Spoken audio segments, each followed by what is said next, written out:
mostly on the behalf of all of us in the whole world, but of the Enos, is June 29th is the all-day sitting and Jukai.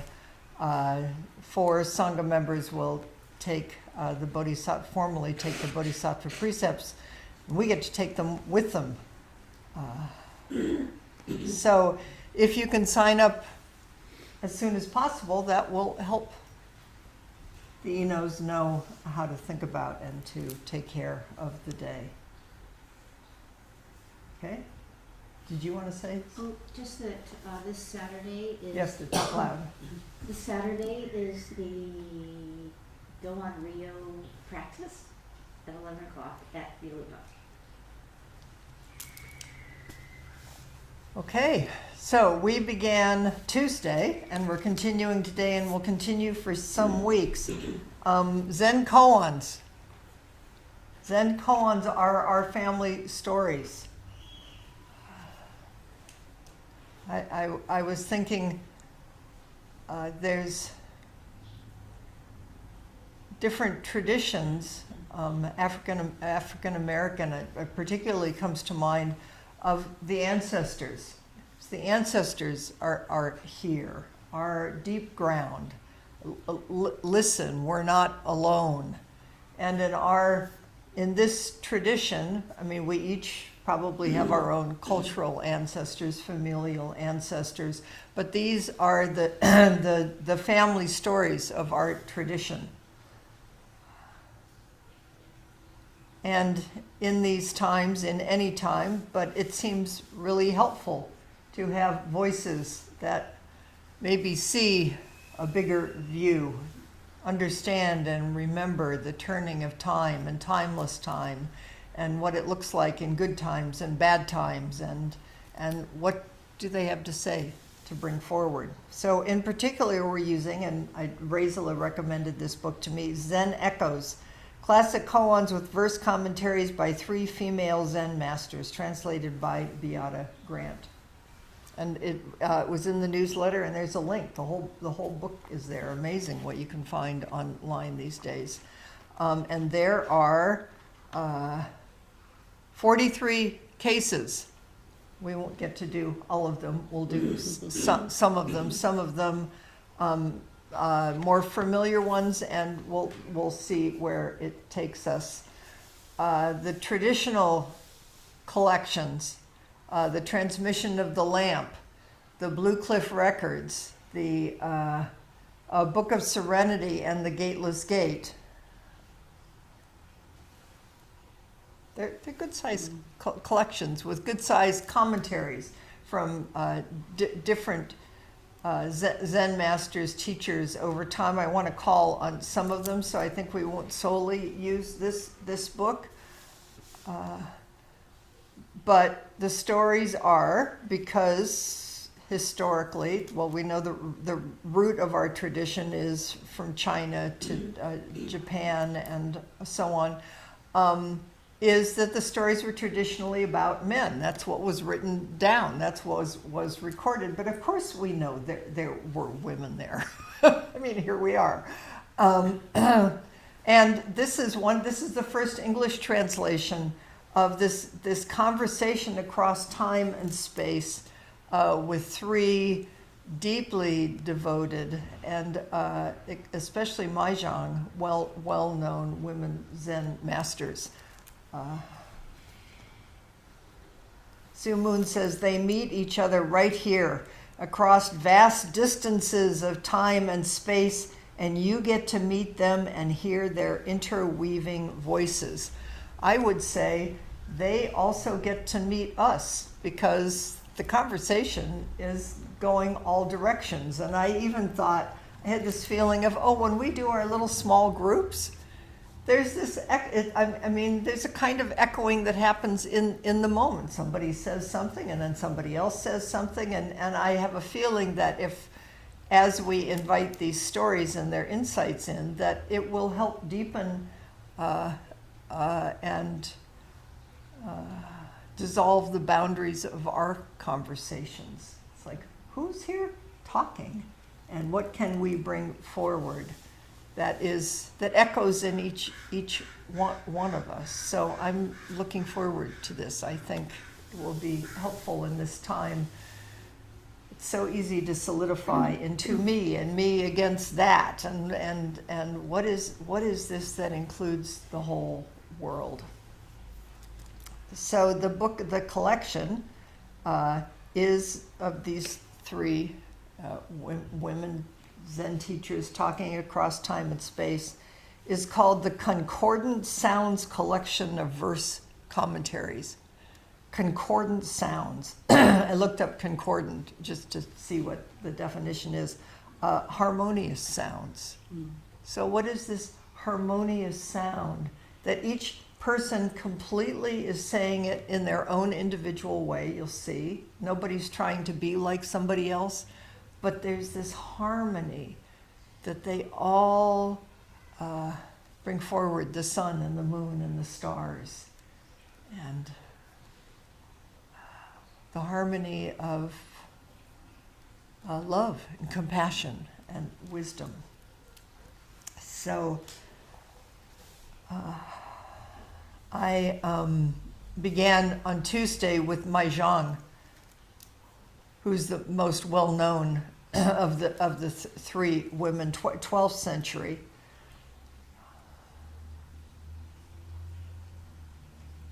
One of the things that's brought forward in the description about her was a story that involves the word, hinges on the word true friend, which literally means someone who understands the sound.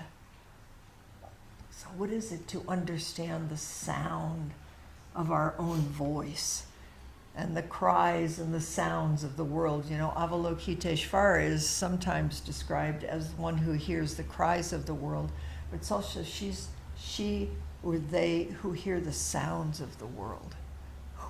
Who is it? How do we hear the sounds of the world deeply?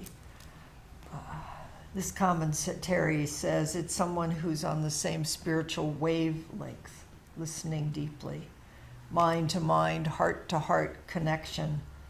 And in one of the commentaries, it's the description is someone who sings a different tune.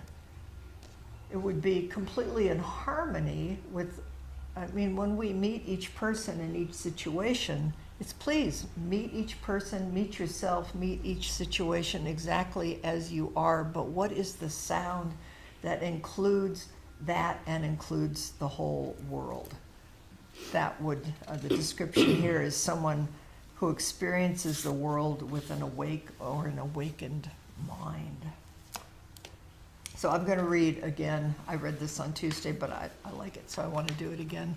This is Mai Zhang. There's a pretty clear record of her and when she became the abbess, and that she spoke with a kind of spiritual authority, and this is from her first sermon. When it comes to the path to transcend, sages do not transmit anything, and students do nothing but toil over forms like monkeys grasping at their own reflections. When it comes to the path of transcendence, when it comes to the path of being awake, sages, whoever you think is wise, they're not transmitting, there's nothing that they are transmitting, nothing that you can get or grasp. And students do nothing but toil over forms like monkeys grasping at their own reflections, which is sort of what, I mean, we're all just monkey mind. And it's what you got. It's where you start. But who are we and what is it really? What Shakyamuni Buddha transmitted at Vulture Peak came at an opportune time, right now. He elaborated upon the three vehicles, Buddha, Dharma, and Sangha, each according to the faculties and capacities of his listeners. There was nothing codified coming out of the Buddha. The Buddha met each person in each situation exactly as they were. Beginning at Deer Park with his teachings of the Four Noble Truths, he ferried hundreds of thousands of beings across the river of samsara. So with his teachings, he was helping people wake up in this river and fire of this world, helping people wake up in this moment. Today, I, the mountain monastic, together with this world and all other worlds, with the Buddhas and patriarchs, with the mountains, rivers, and great earth, the grasses and trees, woods and forest, appear before the fourfold assembly, each of us turning the great wheel of the Dharma. So she's here. We're here. She's here with the whole world and with the Buddhas and the patriarchs and the matriarchs and the mountains and the rivers and the trees and in your own home and on the ground and wherever you are. And everyone's radiance blends and crisscrosses like a jeweled silken net, the jewel net of Indra. Everything is reflecting everything else.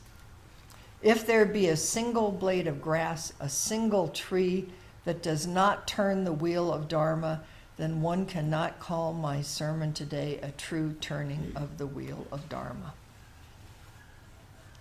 So how do you speak the Dharma? How do you live that leaves nothing out? Everything is radiant and singing the Dharma. This is what we do. We help each other and the whole world. So here, now I'm going to do a little bit about Chan or Zen Master Baochi and Chan or Zen Master Zuki. And I hope I'm saying that right, and I'm probably not. But we'll go with that. So there's something so sweet in the relationship here. They were 17th century. They were not as famous as Maizhang, who was 12th century. And they, like she, if you were a recognized teacher in a lineage, at that time you were expected to have your discourse. I suppose now we have our discourses recorded on YouTube and things like that. So, or books. Zen people write. No, Buddhists. Everybody writes lots of books. That's so. There you go. But we're back in the 12th and 17th century. So what we know is just as a way to, these were human beings. And of course we only know what their cultural recordings were, what people thought you might want to know about them. But Baochi, they say she was an exemplary filial daughter, caring for her widowed mother, and after the untimely death of her brother, along with his young wife and 2 daughters, she cared for her mother, her widowed mother, and her brother's young wife and 2 daughters. So she was kind, and she did what was culturally expected of her at this time in China. They say she was intellectually precocious, and she was particularly known for her artistic talents. I thought that was a nice thing. They, as in that time, arranged a marriage for her. He came from a good family. She came from a good family. He came from a good family. Here's a little piece of history, though.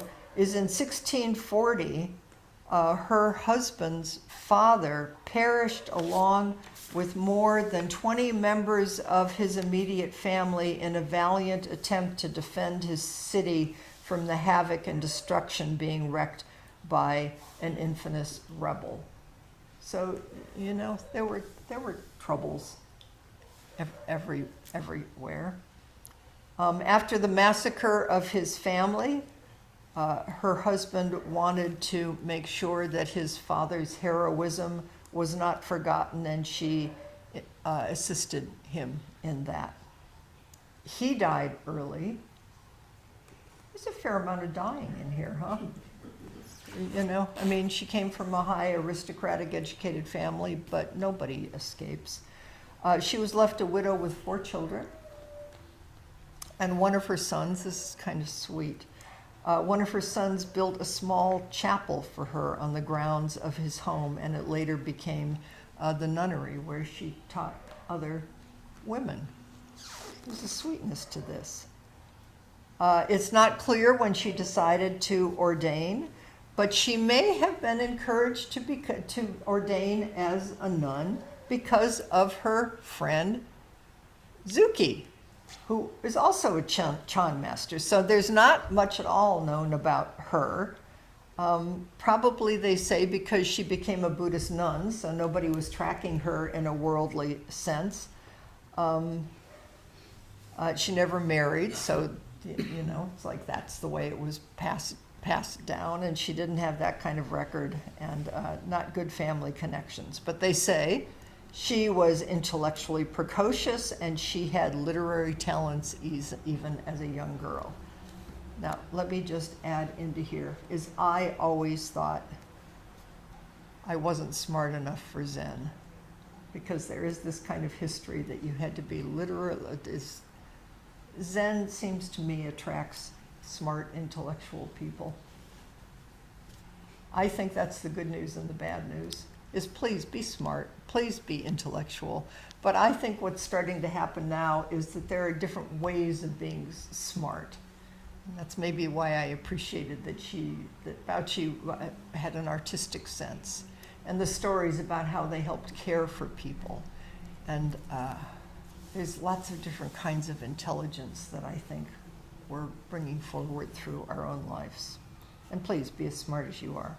So it's not clear when these two women got to know each other. Maybe they were related by blood or by marriage, but at some point, Zuki became the abbess of a nunnery that wasn't far from where she was born. And it's said in the preface to the collection, it's a conversation between the three of them, is that the two of them could often be found reading and discussing Buddhist texts together. This moves me, these women coming together to discuss what they loved. Here's a little story. Every day from dawn to dusk, Bauchi studied with the Abbess Zuki. She practiced hard and with great determination. One day she happened to be reading one of the discourses, and it was as if the warmth of the springtime sun had suddenly penetrated into a wintry valley. And that's recorded as an awakening experience. Something visceral, something alive, something turned in her.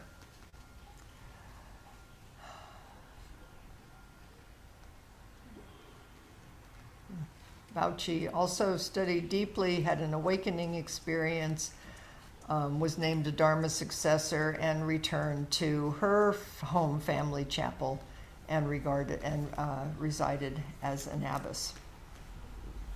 So Bauchi died first, then Zuki. Zuki presided over Bauchi's funeral. And when Bauchi died, her students collected her writings. And here's what it says in the preface. They loved her. The peerless and marvelous way does not depend on language, and yet it does not separate itself from language. To seek for it by clinging to language is like grasping a flower and thinking one thus captured the springtime. However, if one seeks for it by doing away completely with words, it will be like seeking the springtime by throwing away the flowers. To speak of either clinging or renouncing is a product of confused thinking and does not represent the true and correct view. Reading these discourse records is also like this. If you say that the way of Master Bauchi is completely contained in them, you do not know her. But if you say that the way of the Master is not to be found in them, you also do not know the Master. You should penetrate into each word and each phrase and touch that which is beyond all words and phrases. Only then will you be faithful to the original intent of the words left us by her. So pay attention. She left traceless traces, the voice of the ancestors echoing across space and time. You can't grasp it, hold onto it. If you think you can't, though, if you think, you're going to miss the whole world. So we're going to see. And let that harmonious sound penetrate our hearts and bodies and minds. Here's Zuki had two 25-chapter collections called the Cliffside Flowers Collection. There's a lot about flowers in here. And here's how she's praised. The words that come from the mouth of the great master from Lungri are dashing and bold. Her tongue is overflowing and exuberant. Sometimes she takes the entire ocean and squeezes it into a single drop, thus completely drying up the whole universe. At other times, she takes a single drop and expands it into an entire ocean, extending over the past and the present without impediment and without deliberation. I'll also add that in the commentary about Baoshi, they call her an old dragon. So we're going to get to meet these women, these Chan masters, who are us. They mirror. Who is this awakened one, an awakening one in you?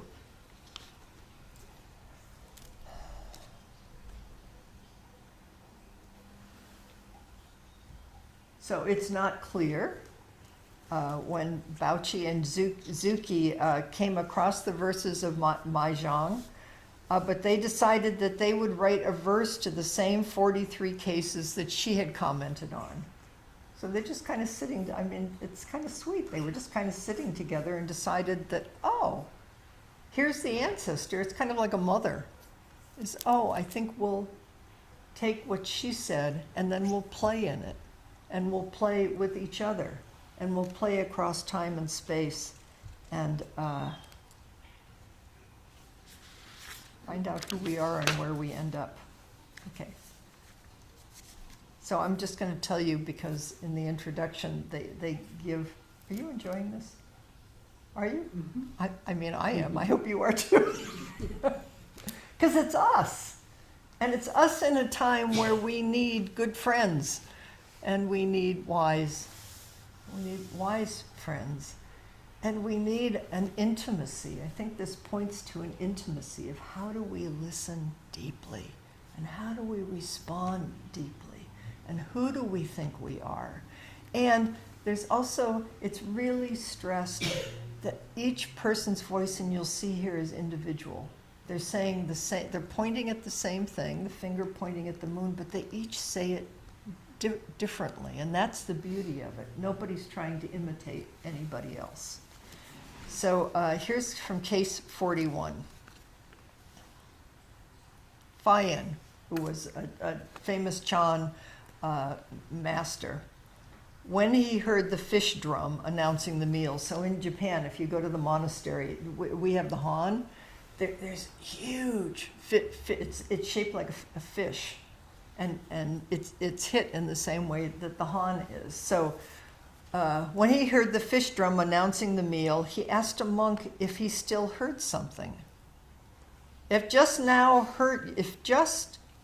you heard something, then now you do not. If now you hear something just now, you didn't hear anything. Let me say that again. Whoa. So he says to the monk, do you still hear something? Blah, blah, blah, blah, blah. Do you still hear it? And he says, if just now you heard something, then now you do not. You heard it and it's gone. If now you hear something, just now you didn't hear anything, even when it was sounding. What do you think you heard? What was that? So the commentary is by our translator, is hearing and not hearing, suggests the difference between the immediate experience and an experience remembered and recalled. Just this. And a recalled experience is, of course, you're distant from it. And the minute you're distant from it, then you're already into some kind of commentary and words and liking and disliking. So what is this hearing and not hearing? What is this just bump? So Mahjong decides to comment on this. And she takes this image of not hearing and extends it to include not speaking. So she not only plays on it, she extends it. She says, the ear listens as if it were deaf, the mouth speaks as though mute. At the tip of Fayan's tongue, what is real and what is fake? Suggesting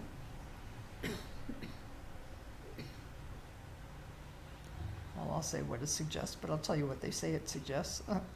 Fayan has to speak in order to suggest that which is no longer immediately true once it is spoken and heard. So we have to say something, you have to use words, but also know the words are fleeting and ephemeral. And what is a true word? How do we speak? How do you speak about this life? How do you speak about the news? How do you speak about feeling of liking or disliking, or the sound of the fish drum? What is fake and what is real? So if we enter each moment with what is fake and what is real, what's really going on here?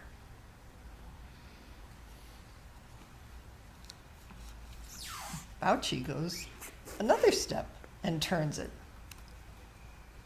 And she focuses on the impossibility of capturing the ineffable in words. She kind of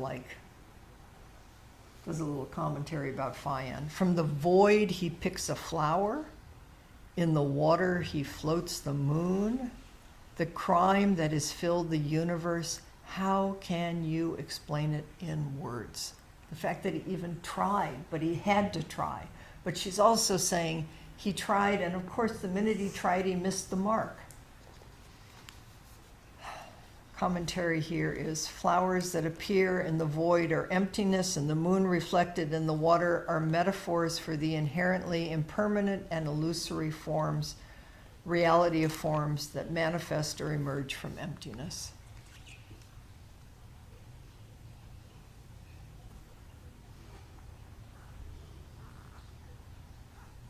You have to try. You have to say something. Dogen was the one who, because there was a whole tradition like this of words. The minute you put something in words, you capture it in a way that is false to the teaching, and that it was a teaching outside of the scriptures, which it is. But Dogen said, you have to say something. And Dogen, of course, wrote immense amounts of things, saying things. And we have to say something. But what do you say and how you say it? That's what's important. Okay, one more commentary. Then Zuki plays on it again, sending the sounds of speaking and hearing and the shapes of flowers and the moon's reflection back to the source, to dreams. Who has ever explained the realization of the unborn, which is also the name for emptiness, or timelessness, spaciousness, boundlessness, isness, suchness? Summon back the shapes and sounds to the dreams of your head. Just come back and roam the timeless time of the Bodhisattva wonderful sound. Wander. Don't think you know where you're going. Find your ground. And the Bodhisattva of wonderful sound is Avalokiteshvara, is come back. Everything is right here.